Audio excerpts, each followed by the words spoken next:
Hey everybody, welcome back to Prescription Bourbon. I'm DMC from Louisville, Kentucky. Today we're doing our final round of my Bottle and Bond Bourbon Challenge.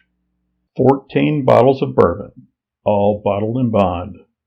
4 blind tasting rounds. 1 winner.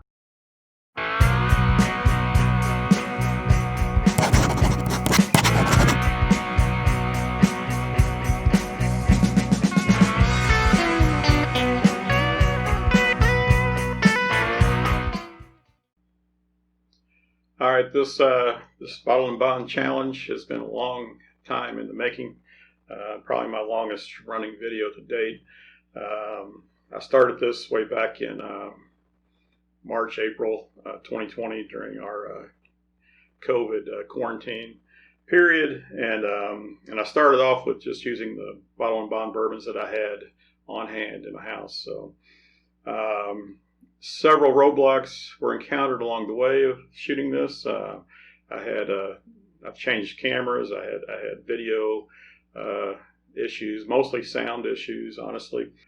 I originally started this as a 3-part series where I was going to have 2 brackets, and the winners of those advancing to the final bracket with some bourbons that I had spotted to the finals. Since then, due to the loss of video, I had video corruption.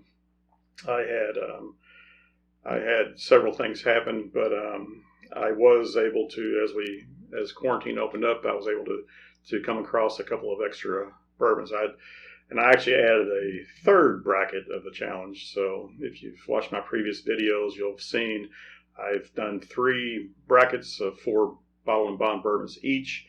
The 3 winners of that are advancing to this finals. With 2 that I spotted to the finals. So this is really the 4th round, but this is the finals.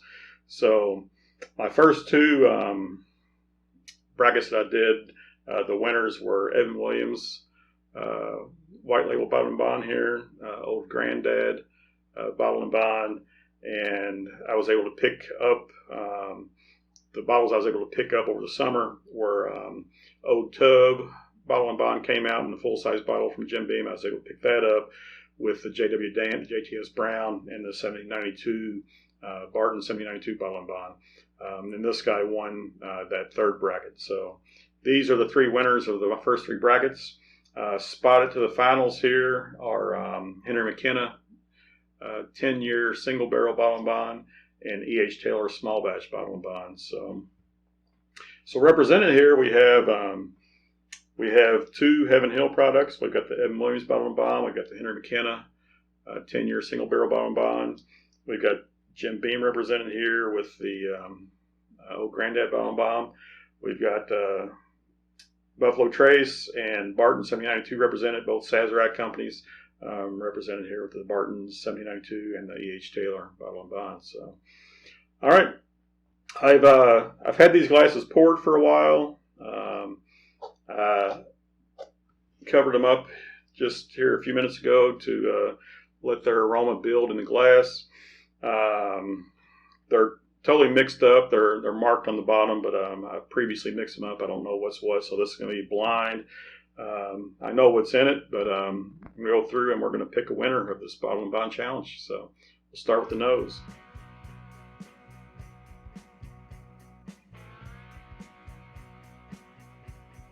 All right, so glass A over here on my right, your left.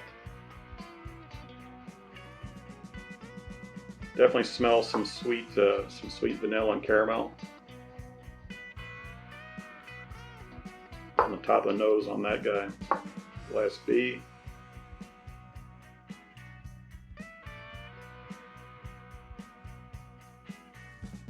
A little bit more spice, a little bit of rye bread on that, but some caramels also. So nice aroma on that guy.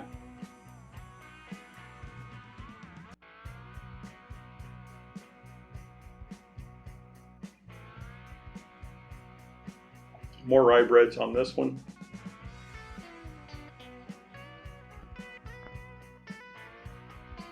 Along with some vanilla also.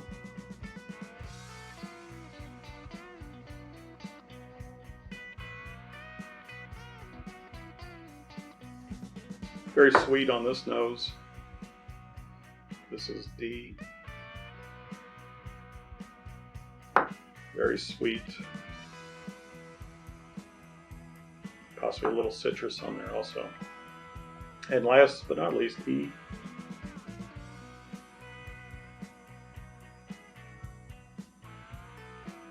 Spice on this one again. Some cinnamon, some oak. So similar flavors as you would expect. They're all bottle and bond. I don't know how much editing I'm going to do with those previous brackets. I know I'm going to whittle them down and whatnot. But just to recap here, the Bottle and Bond Act was passed in 1897 by the United States Congress. It's the precursor to the 1906-78 Food and Drug Act.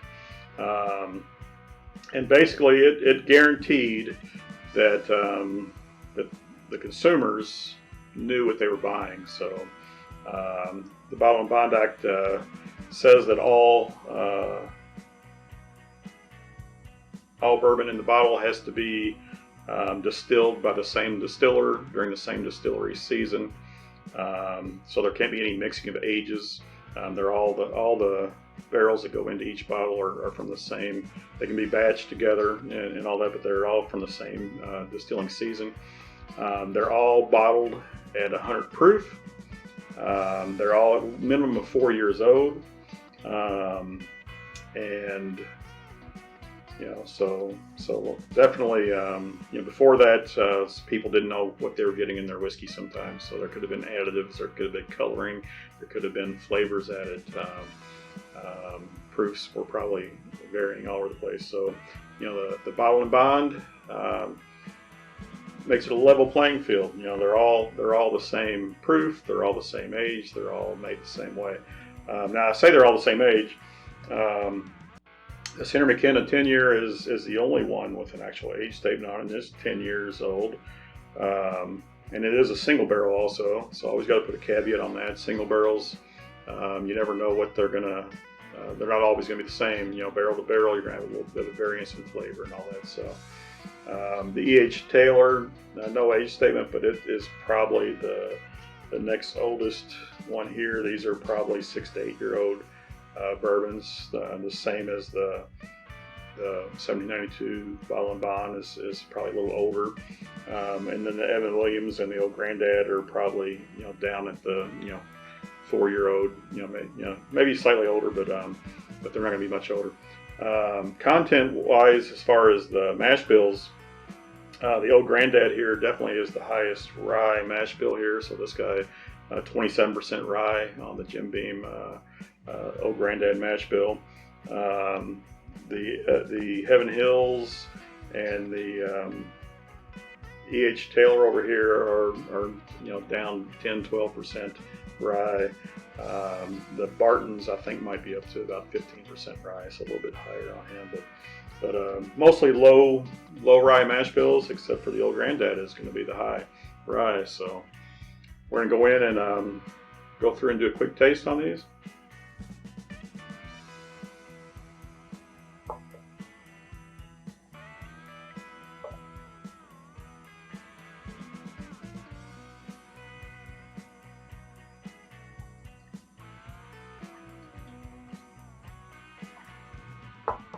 Got a nice taste on this A.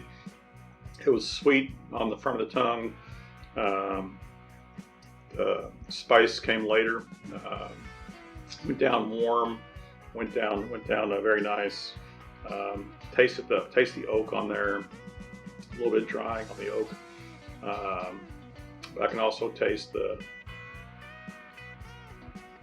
some caramel and some vanilla on there. Very good flavor on A. Going to be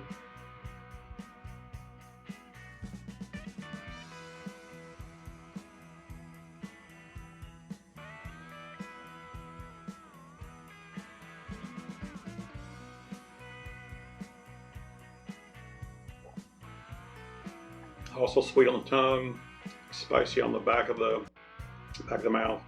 Definitely a little hotter going down than A was.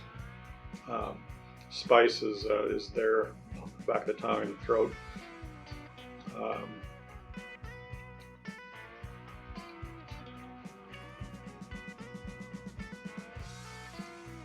Yeah, I can taste the spices. I'd say it's a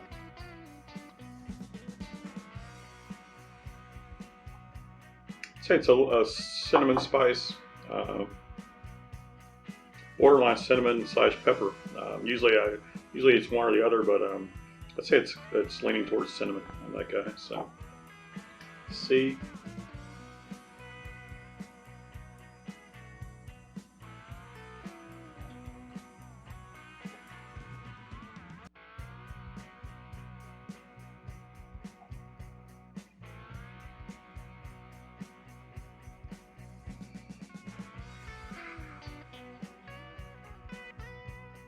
I'd say the lightest on the nose.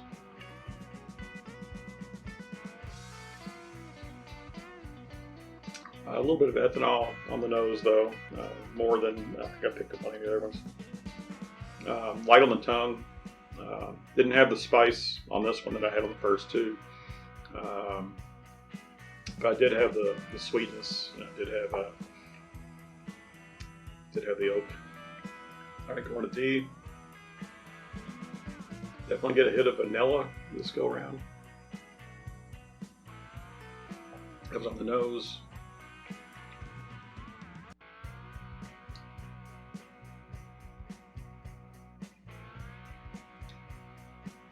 On the taste,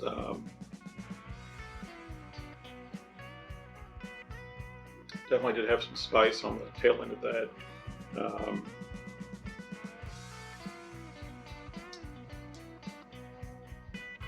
Definitely a short finish on that one. Tasted some oak. Hadn't mentioned the finishes so far, but A and B both had longer finishes than C and D.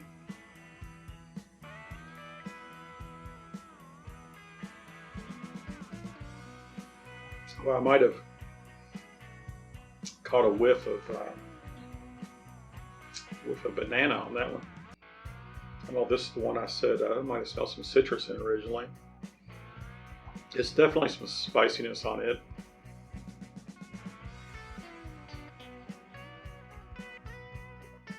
Some sweet caramel.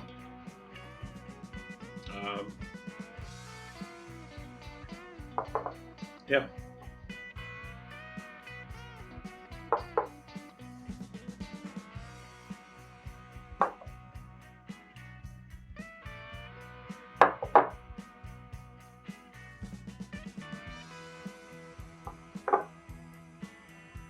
All right, I'm going to eliminate these two from this first pass, just from the nose, the finish, the amount of flavor on there. All right, we're going to wait. I'm going to wait about 10 minutes and come back through and do these again, and we'll pick a winner. All right, it's been about 5 minutes or so. I'm going to go back through and first pass on the nose and face, I eliminated C and D here. So we still have A, B, and D in the running. I'm going to go back through, give them a quick nose and taste, and we'll pick a winner here. So let's go with A.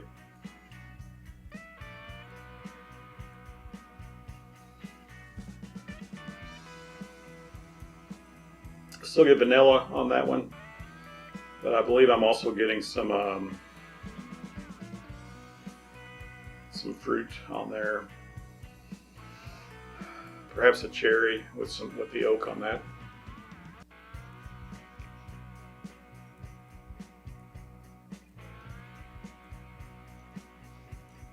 Yeah, that one starts out so sweet.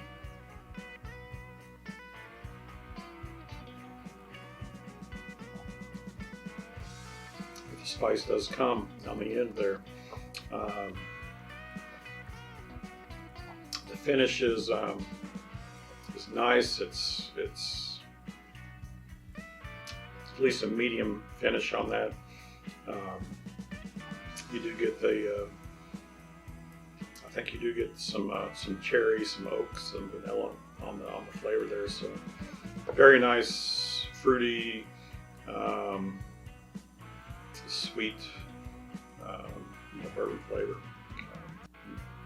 Excellent. All right, moving on to B.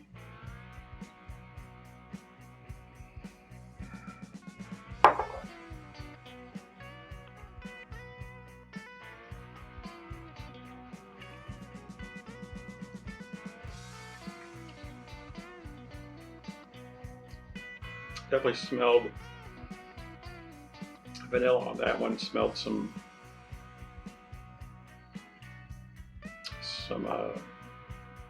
spice. The oak is most powerful on this one, though. I think it's immediately hits the tongue and starts drying the tongue.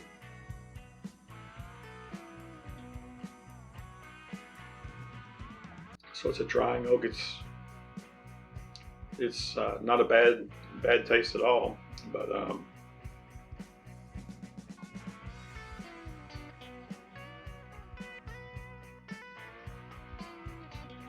the spice comes on the end there too. But I'm definitely going to rank A ahead of B there. The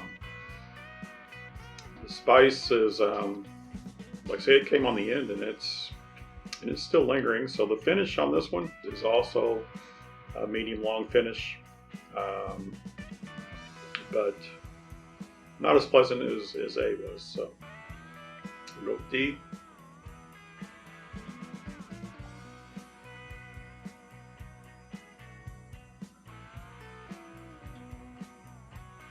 Yeah, I'm definitely smelling some vanilla and fruit on this one.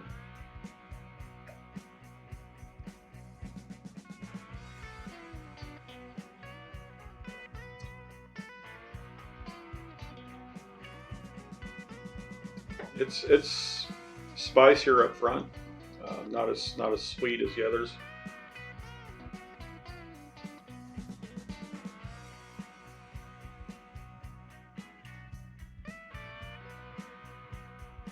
It does have a long finish, and it is does have some caramels. Does have some spice, some cinnamon spice in there.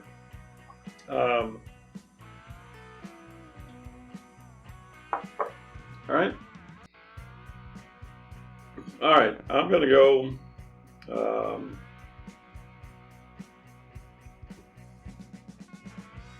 going to rank B ahead of D, and I'm going to make A my winner here. So we've got C and D. I don't know what I said there, but E behind B. I'm going to rank C and D here. They lost out in the first round, and then E is third place, B second, and A is my winner. So let's go through and see what we have. So in the first round that was eliminated was the Williams BIB and the Old Grand-Dad. So these two guys were eliminated in the first round. Interestingly enough, they're over here. So, yeah.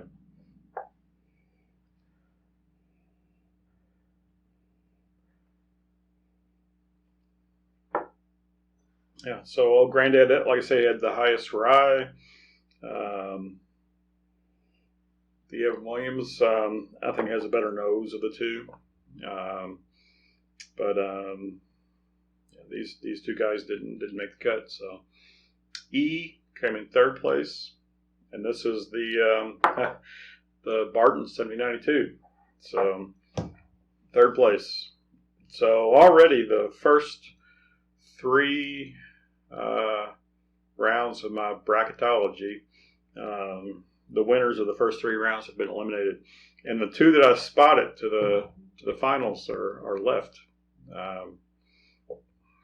Yeah, I don't know if that's a coincidence or not. I don't think so, but we'll find out. All right, so B came in second for me here, and this is the Henry McKenna 10-year. Single Barrel Bottle and Bond.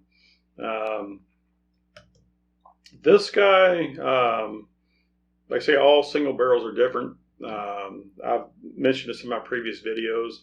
The very first bottle of this I had, I loved. It had crazy black pepper taste. I loved it. I had several bottles since then, and this is the newest or most recent bottle that I've had that brought back that black pepper taste. So, which I like.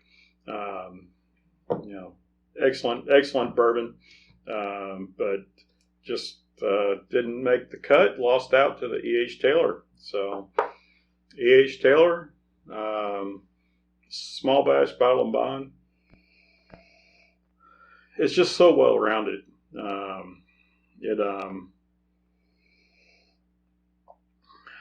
It's got a great nose. It's got the fruits on there. It's sweet on the tongue, but the spice kicks in on the finish. It's sweet, it's spicy, it's fruity, it's delicious. So there's our winner of the Bottle and Bond Challenge. Hope everybody enjoyed. I know I did. Let me know in the comments down below what you think. If you didn't like what you saw here, let me know. If you thought somebody else should have finished above the others, let me know. But in this round, E.H. Taylor, Small Batch Bottle and Bond, wins the Bottle and Bond Challenge. All right, everybody, remember, all bourbon is whiskey, but all whiskey is not bourbon. And the best bourbon comes from Kentucky. Cheers.